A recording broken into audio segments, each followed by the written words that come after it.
Did you know that woolen spun yarn is absolutely ideal for working with cables? I am a big fan of woolen spun yarn. I know that anyone who's done a class with me here based in Ireland will have probably heard me talk on and on about woolen spun yarn and how good it is for garments.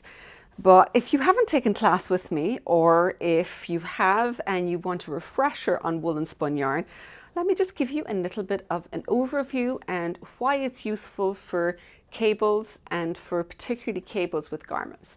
So there's a couple of different ways of spinning yarn, and the one that you're going to find in Ireland is called Woollen-Spun. And what they do with that is when they're carding the yarn, they'll first of all card it in one direction, then turn it 90 degrees and card it in the other direction. So what that does is it means all of the fibers aren't lying smoothly in one direction, they're kind of cross-hatching.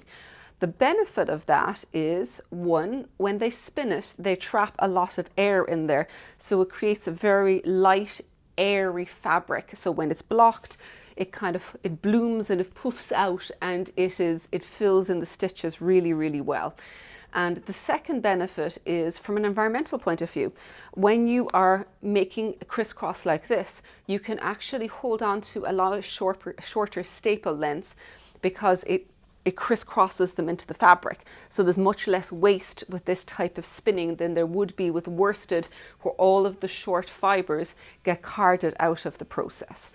So when you've got something that's a little lighter and airier like this and blooms a lot when it's washed, it means that fabrics that are going to be a bit heavier, so bigger garments and garments with cables, are going to have that counteracted a little, because when you've got a lot of air in the fabric, it means that it's going to pull down a little bit less, so that you're not going to have the same stretching out of shape with the fabric when you've got a woolen spun versus a worsted spun.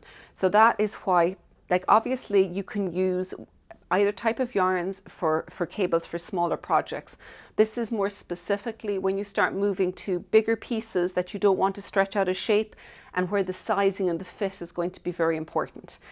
And finally, it's forgiving. So if you're newer to cables and you're crisscrossing cables, the stitches over each other, what you'll end up finding is the stitches can get a little bit distorted. You can get a little bit of unevenness with your stitches as you're working through. When you've got a woolen spun yarn that blooms a great deal after you wet it, after you wet block it, that's going to mean that it fills in those stitches. It's going to be much, much more forgiving. A lot of those inconsistencies that you might get when you're working cables, particularly as you're learning cables, kind of get forgiven. They get filled in as you're working through. So it's a much, much more forgiving fabric when you're working with it.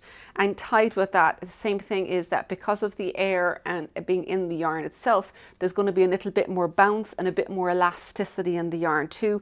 So it's going to be the same thing. When you've got more bounce, the stitches they'll hold their shape and they won't stretch out quite so much. So if you haven't used Woollen-Spun before, and if you haven't used it to knit cables and cable garments, then I would strongly encourage you to give it a shot. If you're confused as to if a yarn is Woollen-Spun or not, hold it up. If it's a little bit hairy, it's probably Woollen-Spun. It should have a lighter feel to it. If in doubt, you can ask your local yarn shop. You can contact the yarn manufacturer, and they'll be very happy to let you know how the yarn has been spun.